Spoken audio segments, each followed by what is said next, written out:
நாமக்கல் நரசிம்மர் கோயில் காலத்தால் அழியாத சிற்பக்கலை பொக்கிஷமாகும்.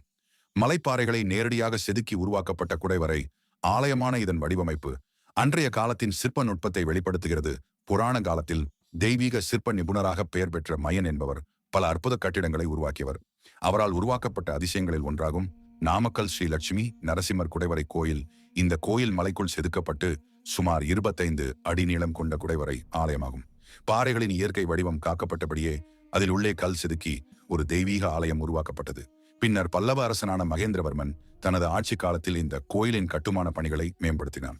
அவர் பின் தொண்டை மண்டலத்தை ஆண்ட அதியமான் வம்சத்து மன்னர் குணசீலன் இங்கு பெரும் திருத்தப் பணிகளை மேற்கொண்டார். இவை அனைத்திற்கும் ஆதாரம் கோயிலின் கல்வெட்டுகளில் காணப்படுகிறது. நரசிம்மரின் சிலைமலையிலிருந்தே செதுக்கப்பட்டு உருவாக்கப்பட்டது. அவர் பிரம்மாண்டமான சிம்மாசனத்தில் அமர்ந்த நிலையில் ஸ்ரீதேவி மற்றும் பூதேவி சமேதராக கம்பீரமாக அருள்பாலிக்கிறார். இங்கு நரசிம்ம மூர்த்தி மேற்கு நோக்கி வீராசனமாக வலது திருவடி ஊன்றி இடது திருவடி மடித்து வீற்றிருப்பது சிறப்பு. அவரது வலது கையில் ஹிரண்யகசிபுவை வதம் செய்த போது ஏற்பட்ட இரத்தக்கரையும் நகங்களின் கூர்மையும் சிற்பத்தில் மிக நுணுக்கமாக வடிக்கப்பட்டுள்ளன.